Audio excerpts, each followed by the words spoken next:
The real estate market in Dubai is supported by freehold investments made by overseas investors and property purchases made by expatriates from a diverse range of nationalities. Did you know that despite Dubai's luxury market being one of the most expensive in the world, foreign investors who purchase real estate there are not required to pay taxes on their profits? However, there are also potential drawbacks, particularly for Dubai residents whose rental costs are skyrocketing and who occasionally find themselves forcibly evicted from their houses. Therefore, landlords may charge a new renter a higher rent. Let's examine the economics underlying the real estate sector in Dubai and the reasons why some experts believe it will soon surpass all other cities in terms of prosperity and success. Over the past few decades, what began as a little fishing village has expanded by leaps and bounds, with Dubai's explosive growth playing a significant role. Dubai, however, isn't willing to stop there. They're aiming to build on the past 30 years of phenomenal growth, both literally and symbolically. They just published their Dubai 2040 Urban Master Plan, which outlines objectives for the next 17 years, especially with regard to housing and real estate. Among these objectives are the creation of 5 new urban centres and the allocation of 1.7 billion square feet of land for commercial and industrial use. They also hope to establish a comprehensive housing plan that provides all of its residents with high standards of living for the next 20 years. By connecting its 5 main urban districts with sustainable corridors, they also expect the population to increase by about 6 million people and to reside within 800 metres of a public transportation station for at least 55% of the population. This is a part of their effort to make Dubai a 20-minute city, which refers to an ideal situation in which residents are never more than 20 minutes on foot or by bicycle from their starting point in the city. In addition, their already remarkable sustainability regulations for new construction, they also aim to produce what they call a comprehensive and adaptable law to promote and grow sustainability in new buildings. They also intend to extend the city's public beach by 400% and more than triple its recreational and green spaces. The 2002 announcement by Dubai's ruler, His Royal Highness Sheikh Mohammed bin Rashid Al Maktoum, that foreigners would be granted freehold rights played a significant role in the city's 20-year real estate success. In essence, it meant that foreigners could buy real estate, which had a significant positive impact on the local economy. In addition, it ranks 4th in the world with 251 buildings that qualify as skyscrapers.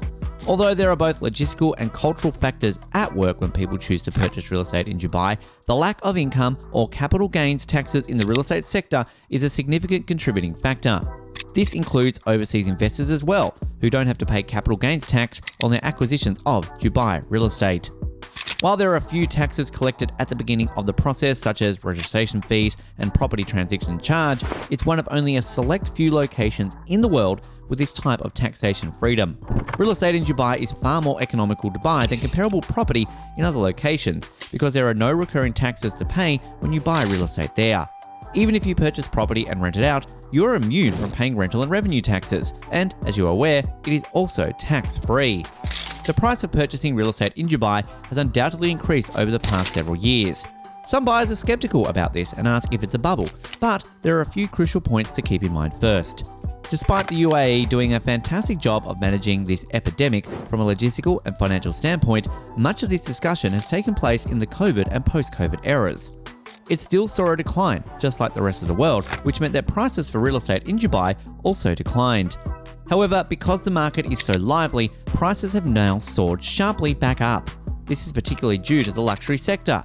However, as Simon Baker, Managing Director at Dubai Real Estate, pointed out in an interview, that leap may be deceptive. He claimed that when you consider a longer-term span, the price increase is not as sharp. Additionally, he said that the luxury sector has seen the highest increases in real estate prices and that the average cost of a property purchase in Dubai is actually pretty reasonable. According to Baker, the average price of a home in London right now is roughly £3,000 per square foot, compared to £400 in Dubai.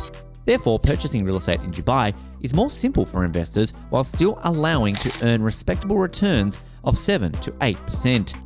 The fact that Dubai is so welcoming to tourists and international nationals is another important factor in why investors are attracted to the city. It is a remarkably diverse and cosmopolitan city with ties to many of the historical and cultural elements that have long shaped the region.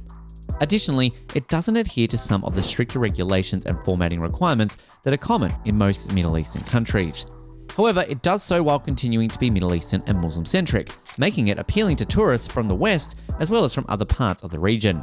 This is particularly evident in Dubai's architecture, where many of the city's newer structures have bright cosmopolitan designs with hints of Western flair and capitalism.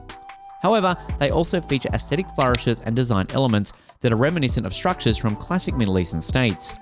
Dubai also intends to increase the amount of area available for hospitality and tourism-related businesses by 134% as part of its 2040 plan. Therefore, it is obvious that there is great emphasis on making it an appealing location for individuals from all over the world, and with that focus have come additional incentives to establish enterprises in Dubai. They have put in place a framework that is very beneficial to international investors and employees. For instance, they have a golden visa that is available for 5 for 10 years and is additionally offered to investors, to students, professionals, and entrepreneurs. Additionally, they offer short-term freelancing visas that are simple to obtain and apply for, with only a few hoops to jump through. A specified sum of money can be invested in the nation to obtain a retiree resident visa. This is a different choice for investors, but it's for high net worth individuals. People are encouraged to invest, live, and generally spend money in Dubai. Dubai has benefited from the COVID-19 pandemic in a variety of ways to start. It was evidence that the city is properly run and gives its residents health first priority while avoiding some of the overreach seen in other nations. Additionally, it meant that it fared the economic storm far better than many other cities throughout the world, which has allowed it to maintain its attractiveness as a place to live without sacrificing services or quality of life. Following the pandemic, a variety of factors contributed to Dubai's growth and the success of the UAE as a whole. When the vaccine arrived, they assisted in setting up home immunisations for people who required them as part of a national home testing program that offered free testing. Additionally, they established assistance programs to aid individuals in coping with the psychological effects of the pandemic, and the local government played a significant role. The city's residents were intensely concerned about the welfare of those around them, which was shown in a variety of ways, from rigorous adherence to the safety precautions demanded by the government to a rise in volunteerism. In the early stages of the real estate boom, there has also been great emphasis on enhancing the safety and laws associated with real estate deals. In general, the system in Dubai was shadier, and a lot of the homes were bought on handshake agreements. But even with the beneficial effects of the property and real estate boom, they founded the Real Estate Regulatory Authority, or RERA, in 2007. Since then, the RERA has effectively streamlined the regulated process, encouraging great investments in real estate. The cost of living and renting in Dubai has increased somewhat in recent years for the average citizen looking to simply live there. In addition, as Dubai has grown more popular, its population has increased. That's all for today. If you like this video, please give us a thumbs up. Make sure to subscribe to our channel and hit the bell icon to receive notifications. Also express your valuable thoughts in the comment section below. Until then, bye! Also, spend some time watching our other videos on the channel.